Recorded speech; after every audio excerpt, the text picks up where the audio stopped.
Hello, everybody, and welcome to episode 7 of the podcast known as The Life I'm Lovin'.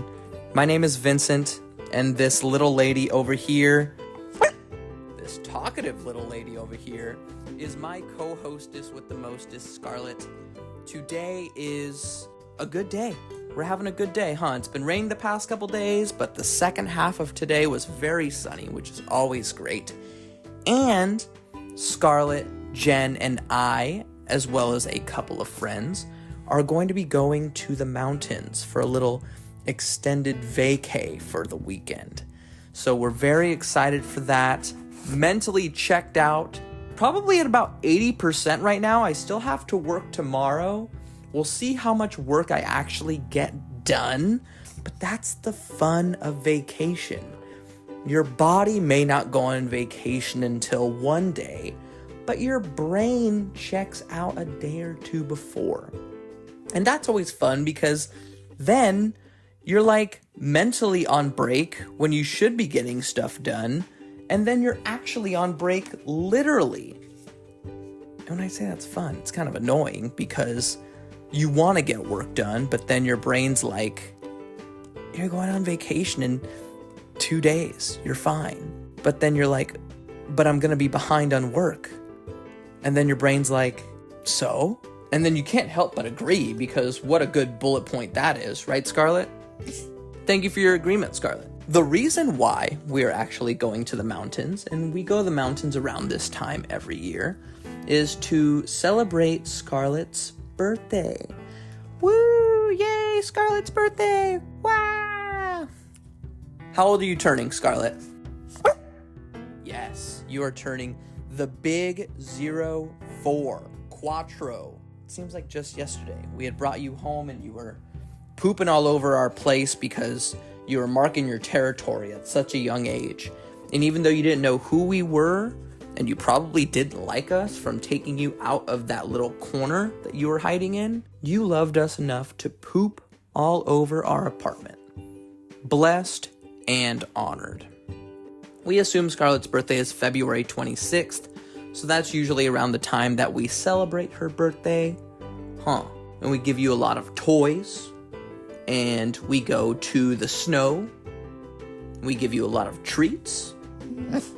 Yeah, you like treats, huh? And so today's episode is actually about the number of the episode. I couldn't help but realize that since this is episode number 7, I thought about, okay, well, lucky number 7 it is. And that made me think about luck, of course, obviously. And so I wanted to do this episode all about luck. What luck is, what luck does for us, the perception of luck, and what luck has done for me throughout my life. And so the first thing I wanted to do was just provide the definition of what luck is, and then we would go from there. And so according to Google, luck is defined as 1, success or failure apparently brought by chance rather than through one's own actions. Gambling, just choose a number, pull the lever, press the button, you win, chance. Second definition is chance considered as a force that causes good or bad things to happen. You know, with the rain that's been happening the past few weeks in Southern California, where I reside, I think of car troubles on the way to work. One of the most annoying experiences I'm sure anyone can experience, again, especially on the way to work or somewhere important.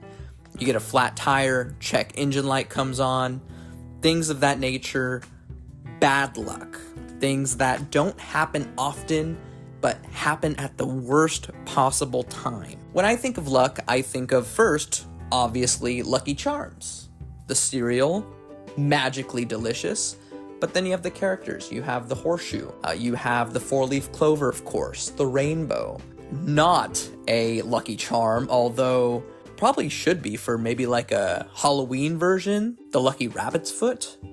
Maybe you get like a white rabbit's foot with a little bit of blood on the edge. It's pretty aggressive, I know, but for Halloween, it might work. It might work because they're still lucky at the end of the day. Things like finding change on the floor, getting 2 snacks for the price of 1 in the vending machine, or 2 drinks for the price of 1 at the soda machine. Those are always great experiences when you're waiting there and you press like B7, you have your flamin' hot munchies coming out, and all of a sudden 1 falls down and then 2 falls down.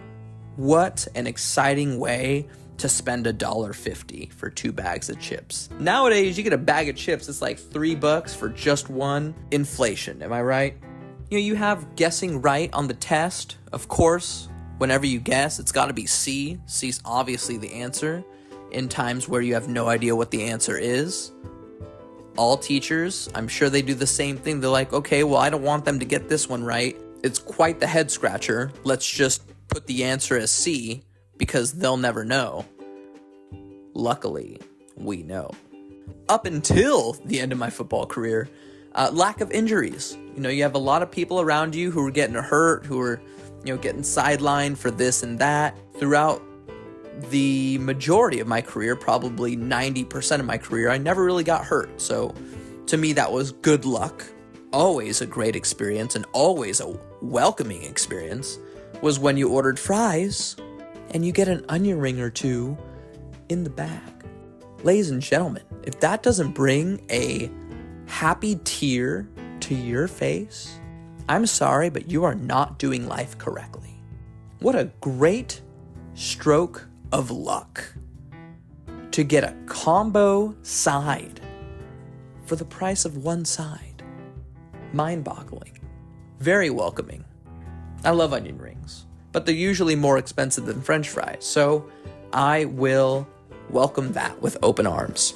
But in my life, luck really turned into something different for me.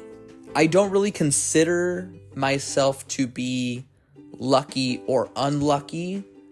After a while, luck simply became fate in my eyes. The difference between the two is what both of those definitions reflected at the beginning of my spiel was they both mentioned chance, random chance. There's no cause, there's no predetermined solution or outcome to this stroke of luck. There's nothing to it. Gangster rap made me do it. It's just what it is. So let me reiterate, success or failure apparently brought by chance rather than through one's own actions. To me, the chance may be random, and I guess it depends on the situation, but I've come to understand that if you don't put yourself in the position to take that chance or to get that chance, then that luck will not be present. And so being in the right place at the right time, or on the opposite side in the wrong place at the wrong time, is an act that you committed to get that luck bestowed upon you, whether positive or negative. Luck is simply the natural order. Whether good or bad, to me, it's just meant to be. Over time, I think that has really been something that has allowed my mind to really calm down in times of, well, how could this have happened to me? What are the odds? What are the chances of this happening? Why me? Which I still have those moments from time to time, of course. I am human, and as much as my brain is like, hey man, everything that is supposed to happen will happen, positive or negative, just keep going. Sometimes that's not enough, and I do the why me, or how could this have happened, or why did I put myself in this position? And the natural order has always been something that just kind of calms me down. It's like, what are the odds that I would get a flat tire on the way to work? And I'd just be like, okay, well, when was the last time this happened? Okay, well, it was only a matter of time. If I commute to work daily, to and fro, then the odds of this flat tire happening are so much more likely. You know, the more you do something, the more this unlikely thing is likely to happen. And I think that also depends on how much effort you put into that thing. For someone who looks for four-leaf clovers whenever it's spring, and they'll walk on the sidewalk and they'll look at the grass and be like, okay, here's the clovers, here's the clovers, here's the clovers, and they do this every day, the luck might not be as prominent as someone who always looks at the sky, looks down, and there's a four-leaf clover there. You can create your own luck. You can mold your own luck and shape your own luck, as well as your perception of luck. Because maybe, even though you look up at the sky, you always walk down that street.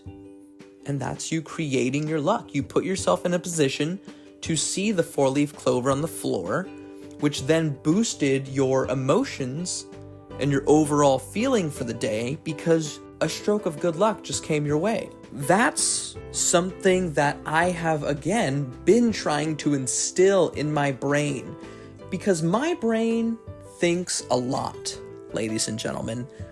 I need to simplify things as much as possible because my brain was built to overthink. I think all the time unless I am sleeping. It's what my brain does. It's how my brain was designed. And so my goal is to combat that by making things simple. So when they're like, oh, what are the odds? What are the odds? What are the odds? I'm just like, hey, dude, it's meant to happen, fam. Just vibe. While I'm talking to myself. Sometimes it works. Sometimes it takes a little more time.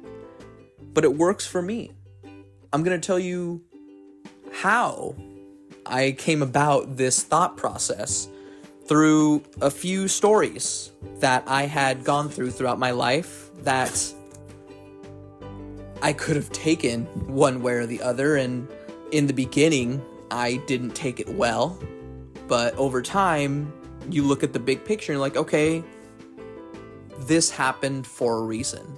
This happened to bring me to this. And that's okay. Because this happening, bringing me to this, really made my life better in the long run.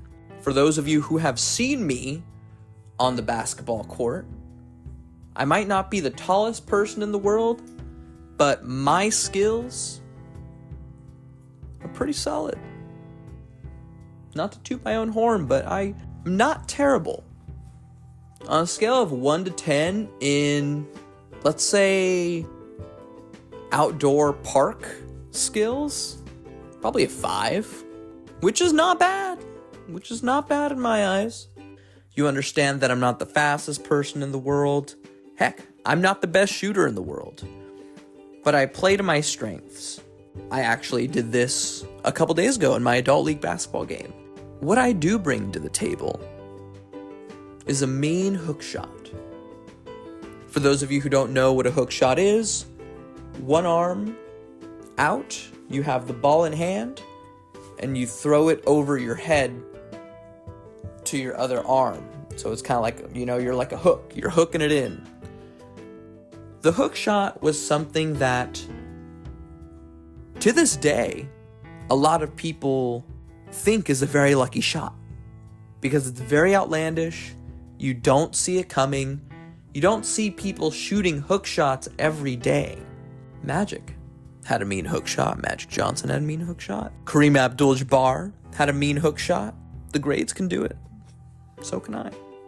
The hook shot was not something I just had in my arsenal of b-ball skills.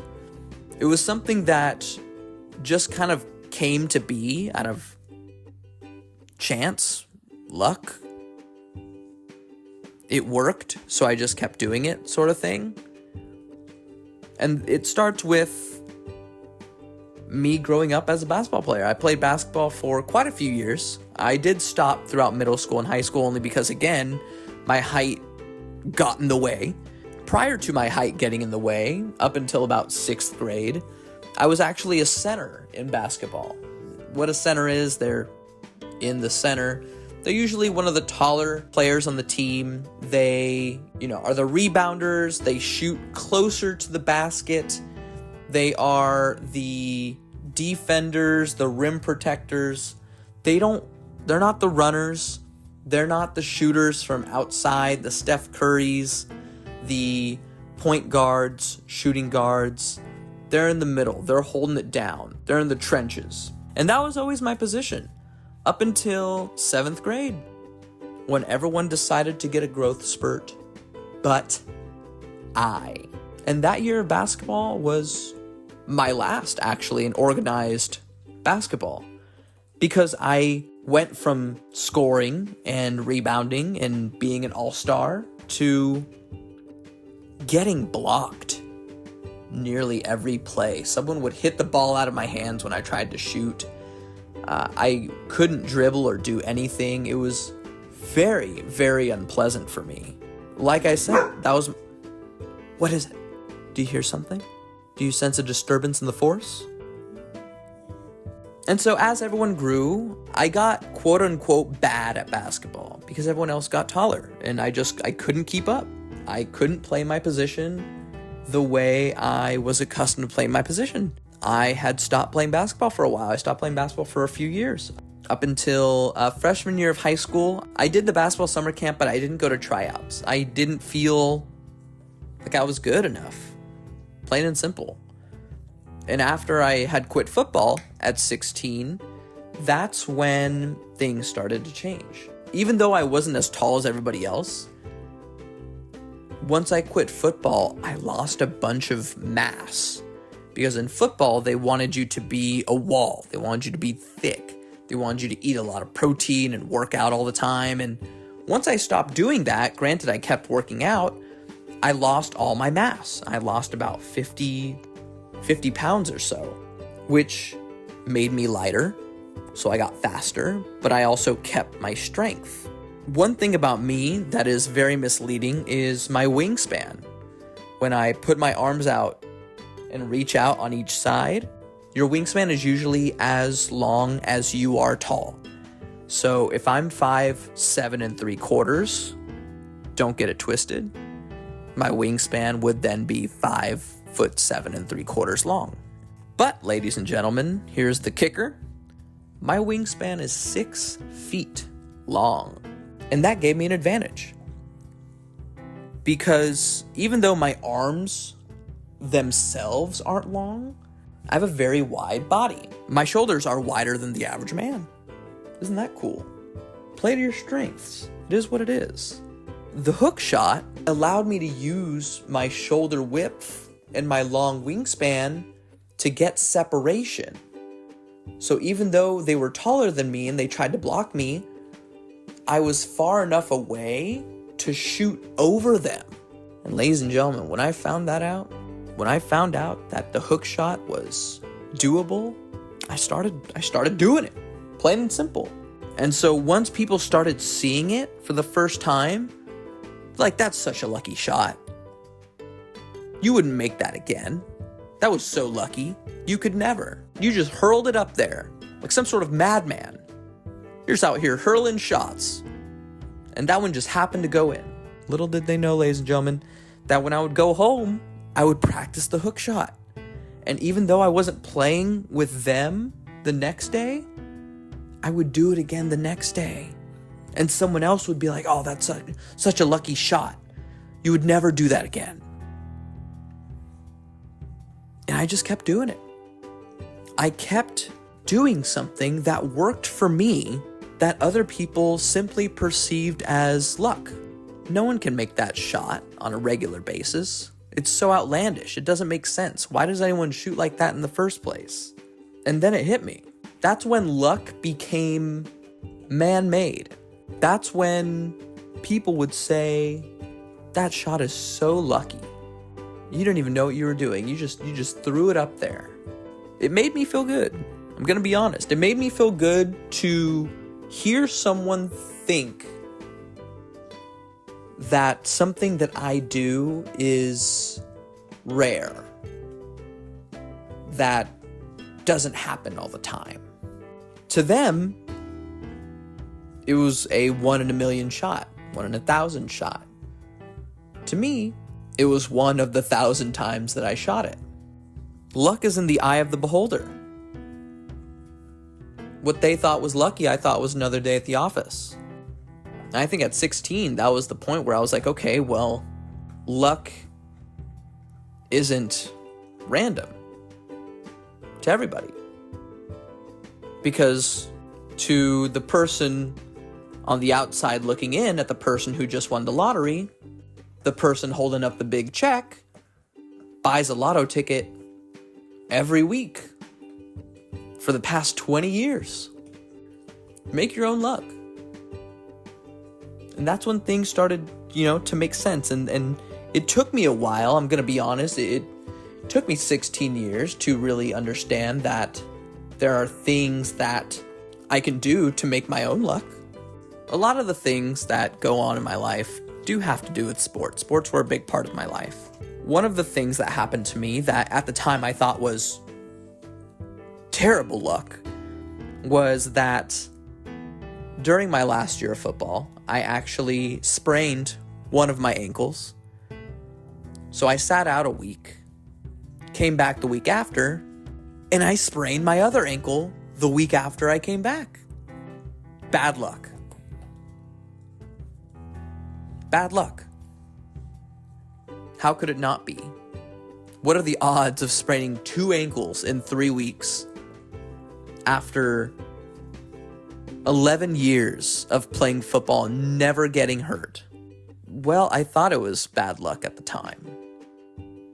I thought going to the doctor and them telling me after getting some x-rays that my growth plates in my legs had closed and I wasn't going to grow anymore.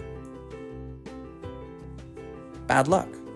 Up until that moment, I thought I was going to go to the University of Miami on a full ride football scholarship. Bad luck. Life got real that year, and my basic rational brain said, okay, well, if you're not going to grow, if you're not going to get a football scholarship, then why play football? Like, it was as simple as that. And I know when I talked to my football coaches when I wanted to quit, they all told me, you're going to regret this. These are the best years of your life, this, that, and the other. A lot of my friends who were still playing football at the time tried to convince me to stay in football. They wanted me to continue playing with them. We need you. You're this and that. To me, it just seemed pointless.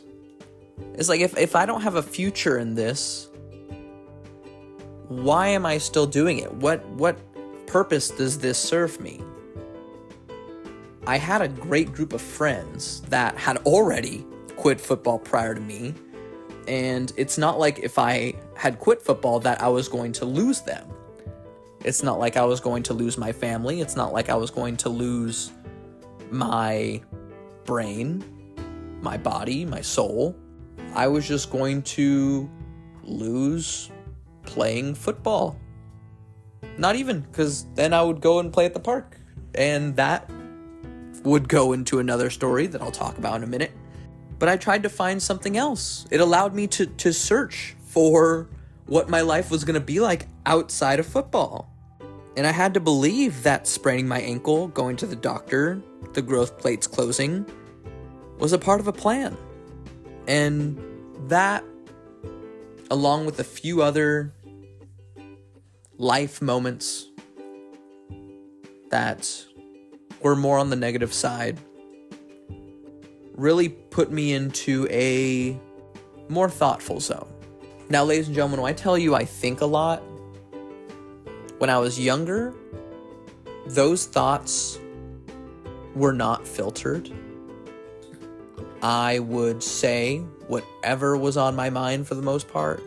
Some of those things that I said, very ignorant, very meant to get attention, things that I really didn't think before I said, stupid things that my mind would just think of because, well, if my mind thinks it, then it's got to be true and it's got to be accurate, and I want to say it because it's correct. But I was trying to better myself, and I started realizing that the things that I was saying were hurtful, whether the person who I was saying them about knew it or not. I went into a quiet mode, if you will. Didn't talk as much. I was more introspective. I was thinking. I was trying to filter out who I wanted to be, what I wanted to do. After football is when I joined broadcast journalism as a class, and that's what led me to this moment right here. But if I hadn't have quit football, if I would have played football my senior year, guaranteed 1,000% I wouldn't have done broadcast journalism.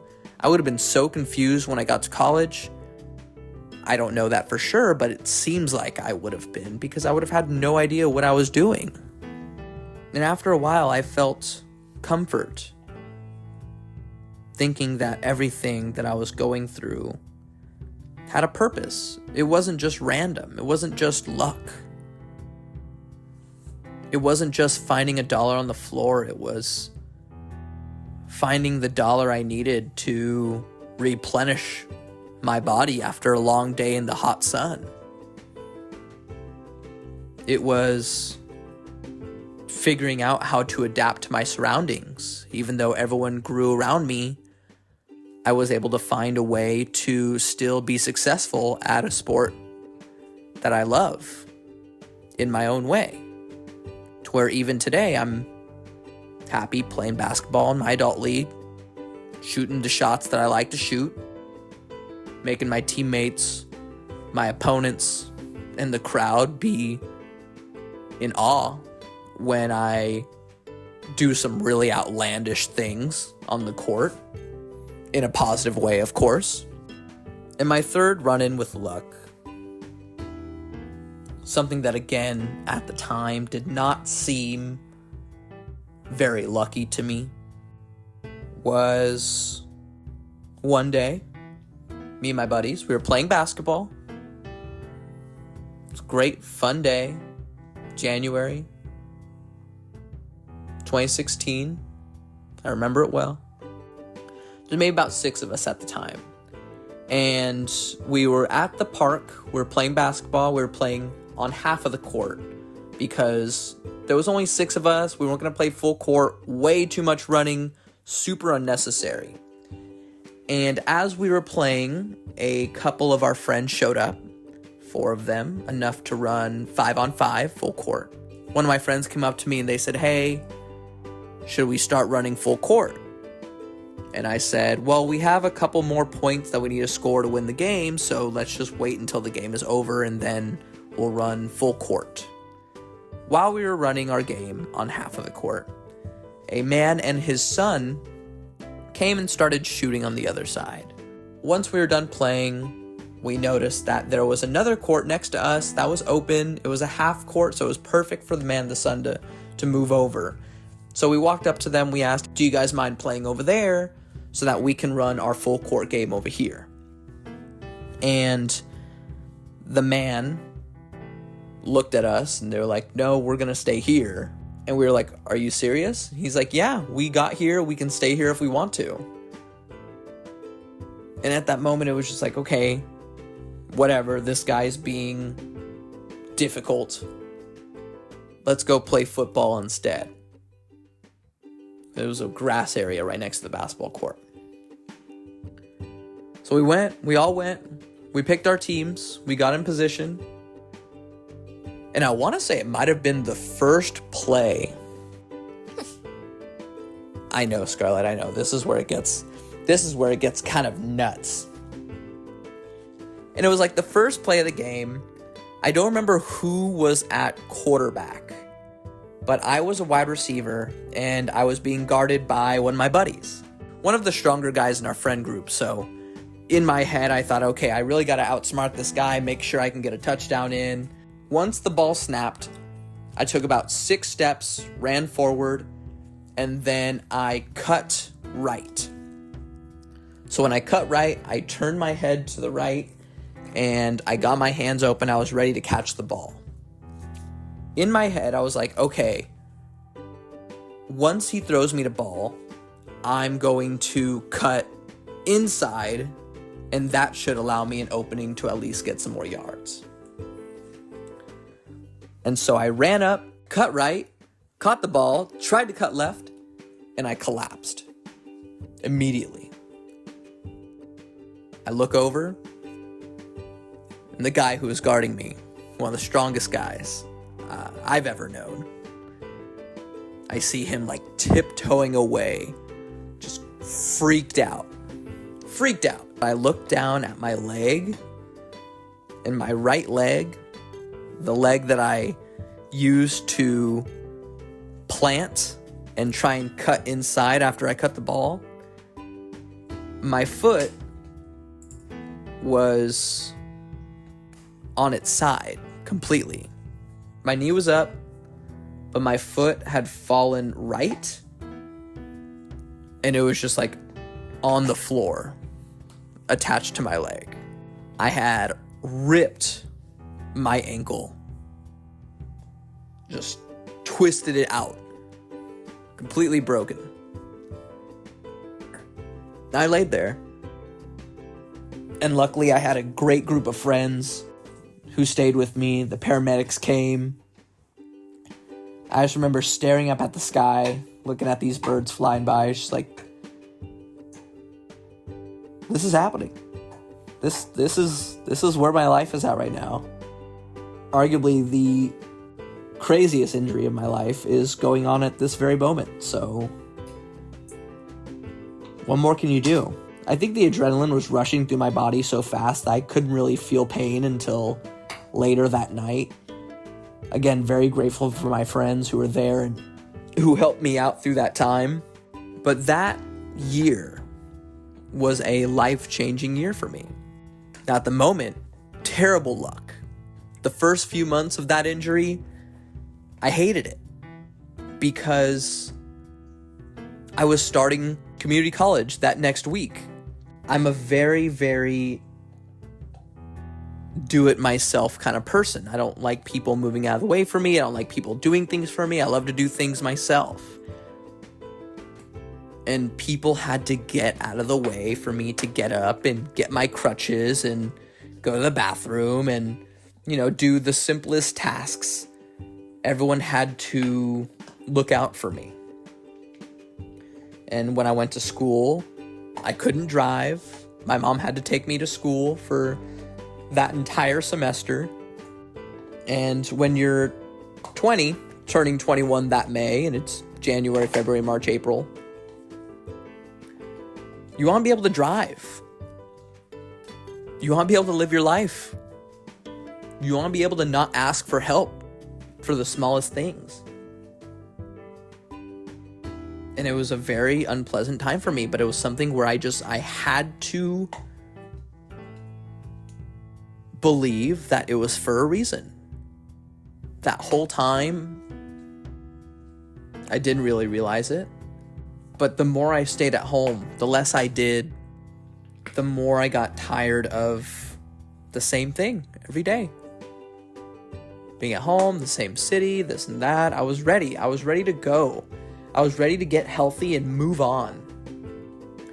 And so while my leg was broken, and while I was in a cast, and while I was going to therapy, and while my mom was driving to school, I had accepted an offer to go to San Francisco State. I said, when I'm getting out of this cast, I'm going. I'm not wasting any more time here. Your parents take you to school all the time. Maybe some of you walked, maybe some of you took the bus. My mom, my dad took me to school. So my last semester of community college, my mom took me to school all the time. And we'd get dinner after, and she'd have a drink or a donut waiting for me when I got off class. And we would talk, and we wouldn't talk. Some days were tougher than others. But I was grateful, looking back on it, for that last semester where I got to enjoy those drives with my mother. If I hadn't have broken my leg, maybe I would have accepted a opportunity to go to school closer than San Francisco. Maybe I wouldn't have gotten tired of the same old. And I wouldn't have gone to San Francisco. And I wouldn't have gotten a job at Buffalo Wild Wings. And I wouldn't have met Jen. And where I'm at now could be completely different if I hadn't have broken my leg. So yeah, getting to that point, the playing football instead of basketball that day may have been chance. Breaking the leg may have been unlucky. But I'm the one who said no to playing full court before the man in the sun got there. I'm the one who took off my shoes to play in the grass because I was quicker. We all know this. We're all quicker when we're not wearing shoes in the grass. That's common knowledge. The grass was wet. I chose to take those 6 steps, cut right, cut inside. As unlucky as it may have appeared, I put myself in that position for it to happen. And it may have been tough. And ladies and gentlemen, it was tough. And even right now, I have a big old scar on the side of my leg that proves how tough it was. If that unlucky moment in my life hadn't have happened, where I'm at right now, in my office, recording a podcast with Scarlett, would probably not be happening.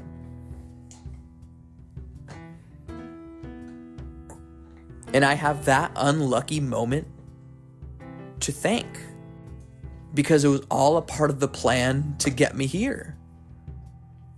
That negative brought these positives. It brought more time with my family. It brought more time at home to realize I was ready to fly. And in that moment, in those first few months, I know I didn't think of it like this. But I can only imagine if I had, the more positive outlook I could have had, the opportunity I could have given myself to really hone in and learn. And I don't regret how I went through the injury. I don't regret anything that happened from the injury. I don't regret anything.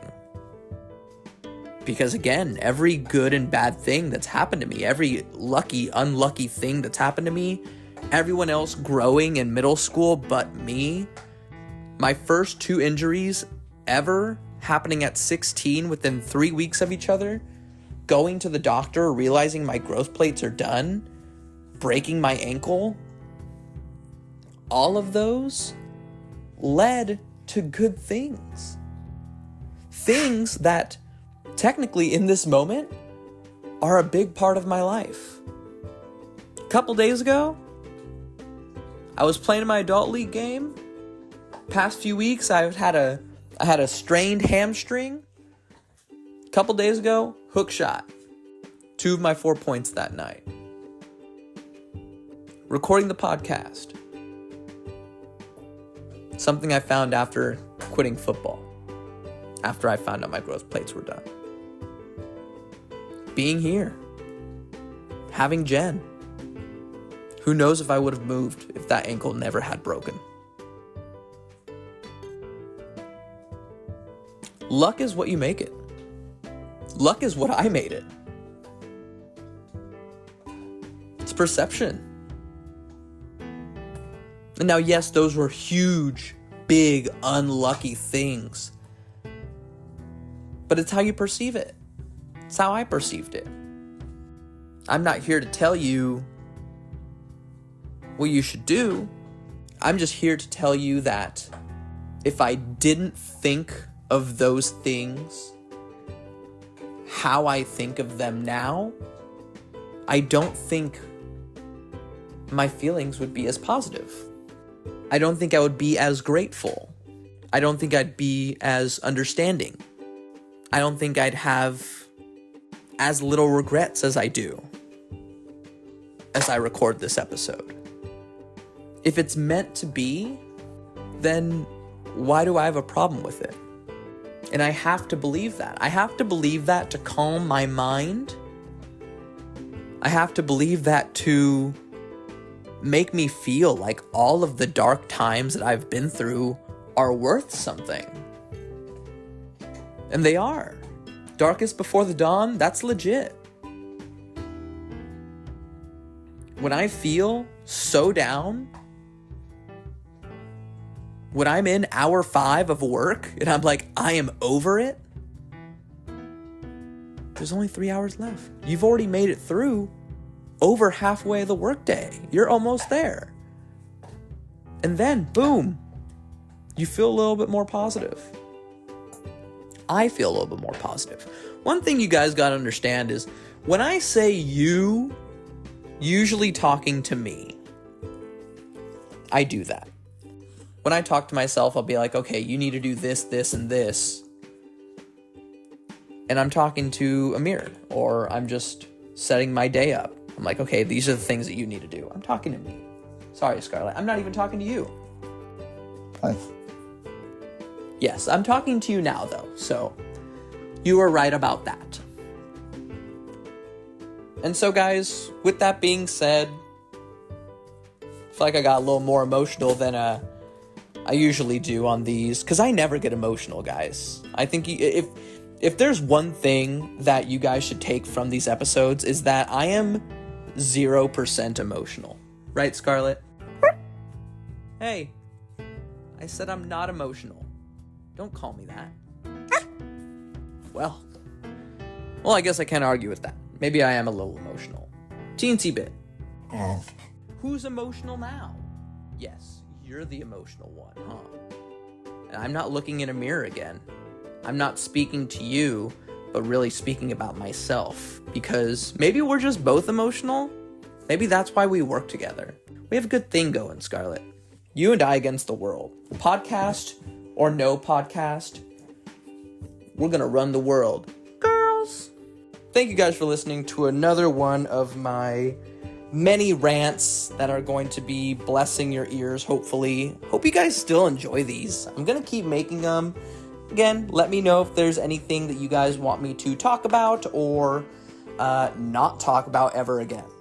I want you guys to have a great night, eat some great food, have some great drinks, be around great company, be in a great environment, and always remember to continue to love the life you're living. Take care.